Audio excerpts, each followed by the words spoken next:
આપ્તવાણી શ્રેણી 11 ઉત્તરાર્ધ. ડિસ્ક્લેમર. નમ્ર નિવેદન. પરમ પૂજ્ય દાદાશ્રીના શ્રીમુખે વિવિધ સત્સંગો દરમિયાન નીકળેલી જ્ઞાનવાણી જે રીતે પુસ્તકમાં સંકલિત થઈ છે તે જ રીતે કોઈપણ ફેરફાર વગર અહીં ઓડિયો બુકના ફોર્મેટમાં આપવાનો નમ્ર પ્રયાસ કરેલ છે. પૂજ્ય દાદાશ્રી અને પ્રશ્નકર્તા સાથેના આ સંવાદો જુદી જુદી વ્યક્તિઓના અવાજમાં મૂકવાનો પ્રયત્ન કરેલ છે. જય સચ્ચિદાનંદ.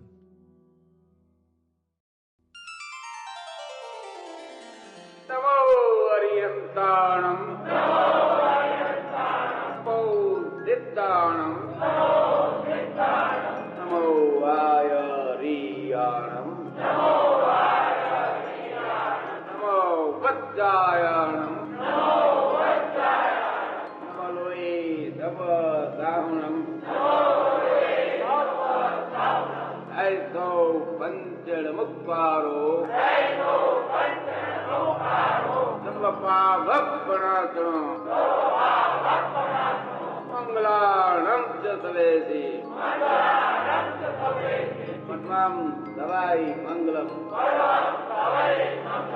ओम नमो भगवती वासुदेवाय. ओम नमः शिवाय. जय सच्चिदानंद. વ્યવસ્થિત છે આ થોડ જ પાડી દઉં તમને.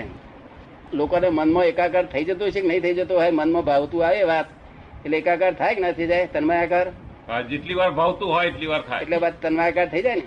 એ તન્માયાકાર થાય એનું નામ એ મનની અવસ્થામાં એ પોતે તન્માયાકાર થયો એટલે પોતે અવસ્થિત થઈ ગયો. શું થયું? પોતે અવસ્થિત થયો, અવસ્થામાં અવસ્થિત થઈ ગયો. અને એ અવસ્થિત એ યોજના રૂપે છે અને પછી વ્યવસ્થિત એ રૂપક રૂપે છે. શું છે? એ અવસ્થિત નું જ વ્યવસ્થિત આ રૂપક રૂપે આવે છે. આપણે સમજ પડે છે તમને? એટલું સમજ ના પડે. તન્માયાકાર થયો એ અવસ્થિત એ યોજના રૂપે છે. એ ચિઠ્ઠી એ જાય છે ત્યાં આગળ કોમ્પ્યુટરમાં, કોમ્પ્યુટરમાંથી વ્યવસ્થિત રૂપે અહીંયા આગળ બહાર આવે છે, અહીંયા આવે છે વ્યવસ્થિત રૂપે. વ્યવસ્થિત થાય છે. શું થાય છે?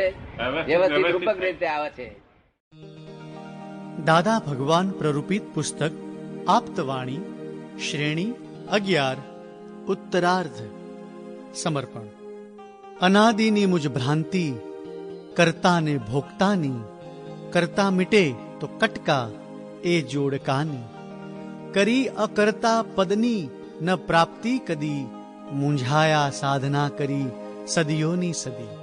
ધ્યાન જપ તપ. Sample complete. Ready to continue?